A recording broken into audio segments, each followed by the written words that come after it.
Hey everybody, welcome to the Legion Live. It's the homies Normina and Timbo Slice. Norm, if I were an MMA fighter, my name would be Timbo Slice.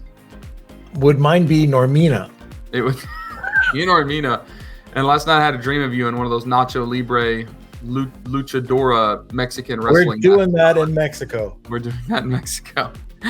All right, and subscribe to the channel if you haven't already. Today, we're talking about a hot topic. Norm, you've seen a lot of people with crazy YouTube titles and things like that literally say, how much money does it take to sell on Amazon? Or you can get started selling on Amazon for $5,000. Yep. Right? There's a lot of topics. What's your typical reaction when you see those type of clickbaity titles? Kind of like our clickbaity title today. Yeah, well, it depends. If the guy's sitting in front of the Lamborghini with that title, that's a whole different story. But yeah, when you say, basically a get rich quick, I jump. I don't even look at it because that's what it is. It's too good to be true. So 2016, 2017, it's completely different than today. And I think that's what we have to clarify. And I think we should probably also clarify what selling on Amazon is. Because I think there's a lot of generalized statements about selling on Amazon. And I think that the answer to the question of like, is it cheap? Is it expensive? Can you do it for a low budget? Do you need a high budget? Depends on the type of selling. So when I started selling, I was actually selling wholesale. And for me, reselling wholesale products, I had to buy very large quantities to get the price low enough to actually be profitable.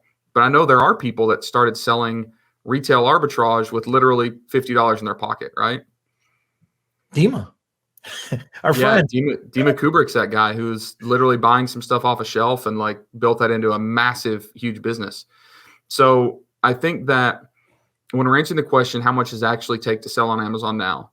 I think we have to recognize that if we were talking about reselling, arbitrage of some sort, or maybe light wholesale, it could be a very low number. But for today, Norm, let's talk specifically about what is commonly referred to as private label selling, right? So like building your own brand, launching and scaling that brand. Is that fair with you? Yeah, that's fine. And just to clarify something, in case you don't know what arbitrage is, Amazon arbitrage is just a process of buying products either through retail or online and then reselling them at a profit. Maybe there's a store having a sale, you grab up the lot and you sell it online. So that's a completely different way of selling than wholesale, or what we're going to be focusing on today, which is the private label selling. You're going out, you're finding the product, you're getting a manufacturer to put your label on it, and you're selling it on Amazon. Yep. Now, you mentioned something at the beginning of this that talked about timing, because you said if you see a YouTube video where someone's explaining their budget back in 2015 or 2013, they said, hey, I started off with $5,000 and 3 years later, I sold my company for $12 million. Like those stories do exist. And when people tell those stories and people give that information, they're not necessarily lying. They're telling you what happened. But I think we have to recognize that the landscape is much different now than it used to be. That was 7 years ago. Holy crap. I can't believe it's actually been 7 years ago. But I think we have to admit and recognize that what worked in 2014 or 2015 does not necessarily work now. Agree? 100%. And there were definitely people in those years that would start off with $5,000, buy something off Alibaba, crush it, and scale that up big, right? Yeah, and I mean, it is like you said, a completely different landscape. Like at the time of this recording, this might change a year from now, but shipping costs. When we started, it was $2,500 for a container, $3,000 for a container. It started to go up. It's $23,000. I mean, it's above $20,000 right now. Number one. Number two, there were no Trump tariffs. When I started, you didn't have to worry about that extra 25%. And then the Amazon fees by themselves. PPC didn't exist. It was all organic. And now you have to take into consideration your PPC. Are you going to try to build your brand? Back then, you could have the junkiest looking listing and people were buying your products and they were looking for discounts. Like Amazon's Amazon's demographics were definitely not high income people. It was lower end, they were just buying bargain bin, pricing. It's not like that anymore. A lot has changed. Yeah.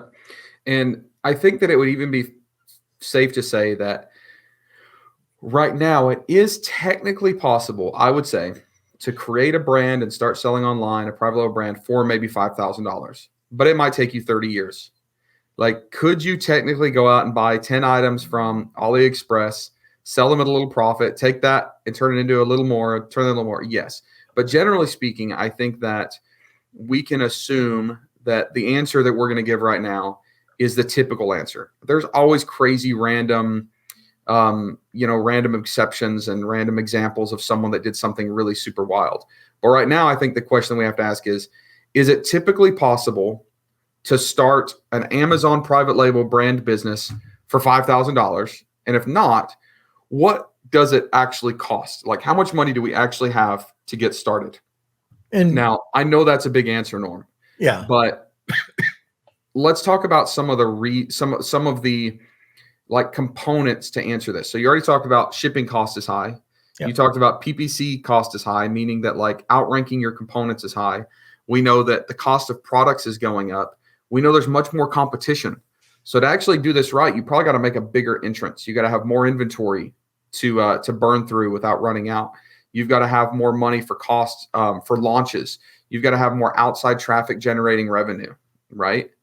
What else did you have to have now? Your quality of your listing. Like, you've really got to have high quality images, high quality. If you're going to, I'm going to step back one.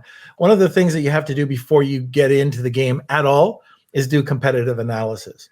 And you can use tools like Helium 10 to do that, or you could just go in and do your own research. Helium 10 or a tool like that will help you dig a little bit deeper so you can see price, you want to see competition, and you want to see sales volume.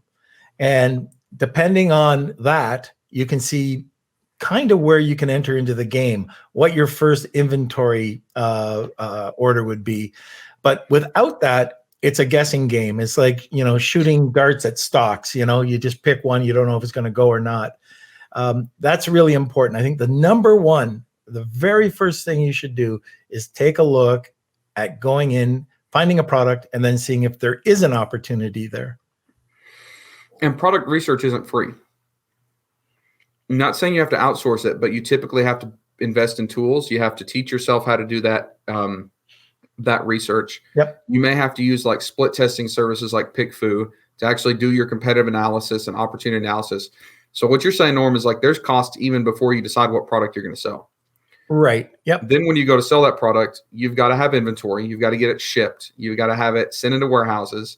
You've got to have enough inventory that once you actually launch this thing, you can get some velocity without running out of stock immediately. So you got to have money then for the second purchase, the subsequent purchase, before you run out of stock on the first. And you've probably got to invest in advertising somehow. And that advertising could be internal Amazon PPC. It could be outside traffic. And Norm, you even went one step further and said to compete in the landscape now, you've got to be so professional even with your listings that you're probably going to have to outsource picture and asset creation and things like that. Yeah, we used to just do it with just a camera or an iPhone, and they weren't that great. They really weren't that great. But it didn't matter. It did still work. It did not matter. Now it does. So these are things that you have to take into consideration. And once again, if you go into Amazon, you're going to find 3 tiers. You're going to find that discount level. Chinese manufacturers usually selling very low price.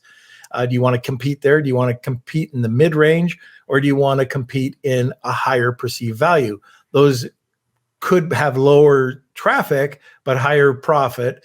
And if you do that, then you got to think about branding.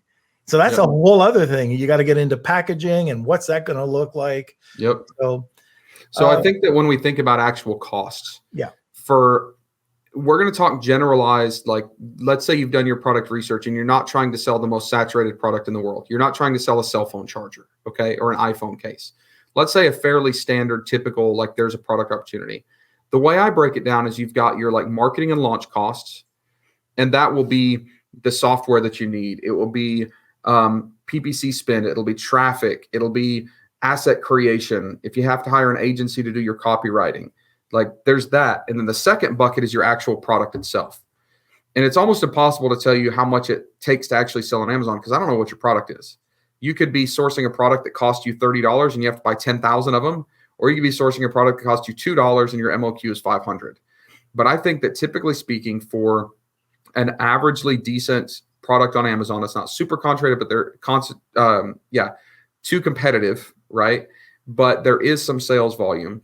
I think that if I were to look at that initial cost of all of the other things that are going to be needed, PPC spend, all that stuff, typically I usually try to budget between $7,500 to $10,000.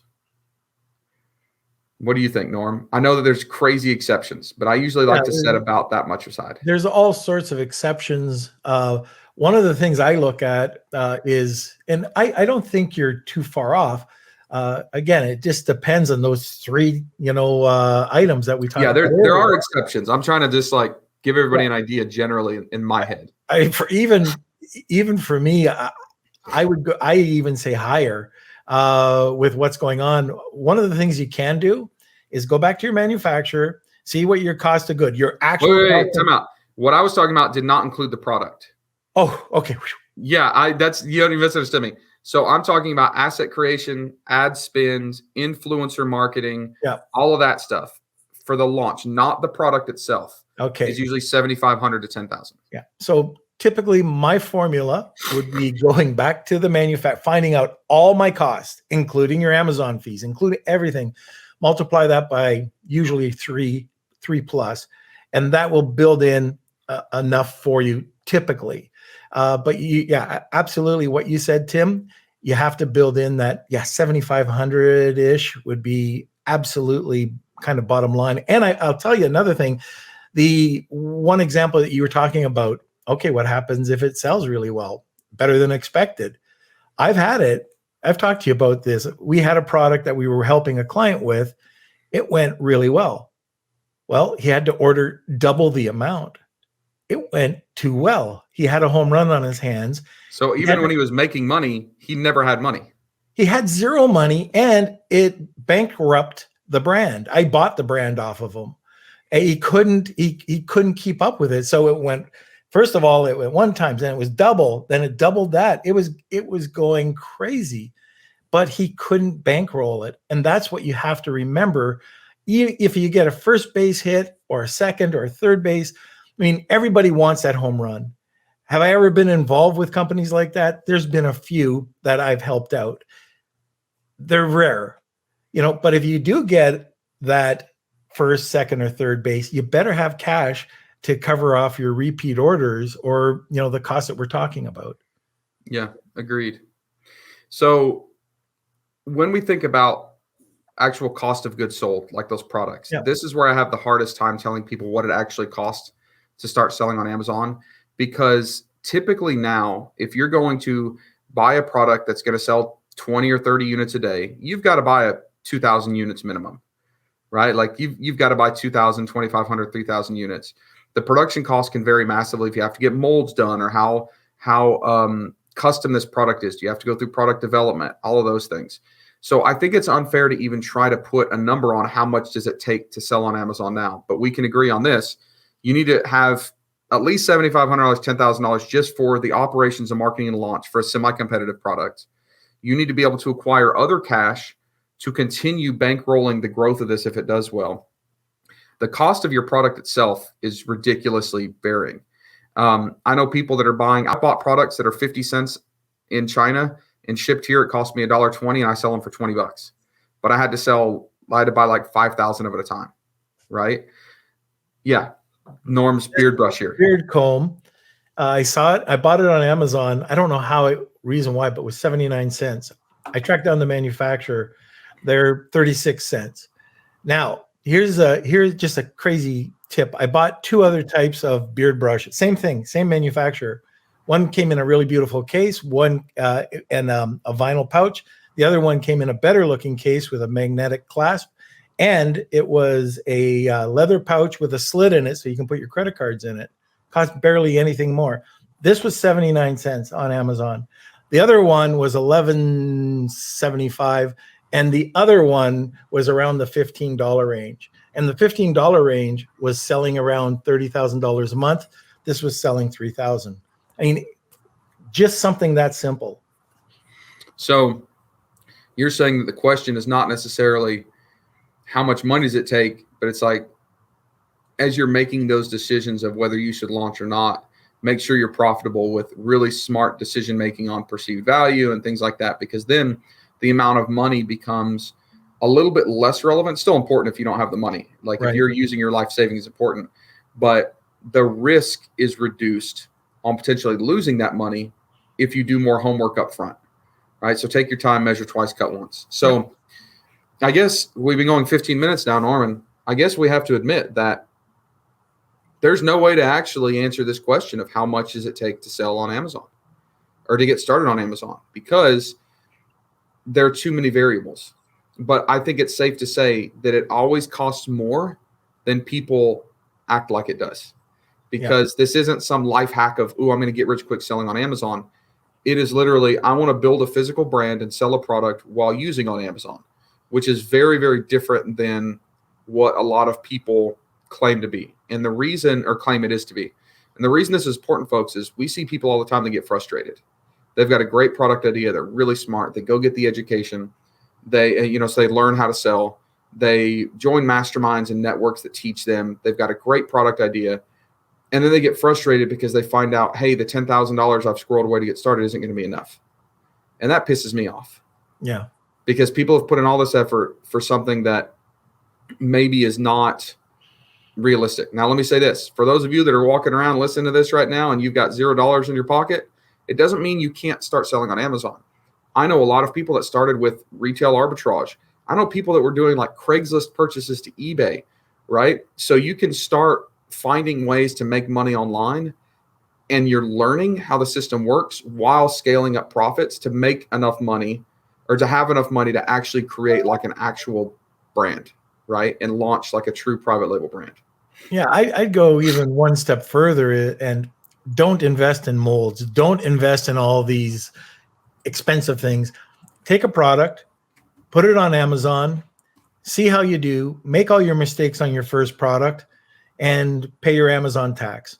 Because what you're going to learn in a course is going to be absolutely different when you go to Amazon and you see some of the struggles you come up with. So why not, if you're going to lose money, you might make some money, you might make a lot of money, but why not learn with a 39-cent beard brush? Amen. Cool. Yeah. So important. Don't go huge on your first one, because you're going to make mistakes. Makes a lot of sense. Yeah. All right. Any other last words of wisdom, Norm, before we sign off here? Competitive analysis. Find out what the price point is. Find out what your sales volume is and your competition before you do anything. Amen. Thank you all for being on. Make sure to give us a thumbs up if you're watching YouTube. If you're watching this like on Facebook and you want to share it around, that would be awesome. And we will see you guys next Tuesday on the next Legion Live. All right. See you later.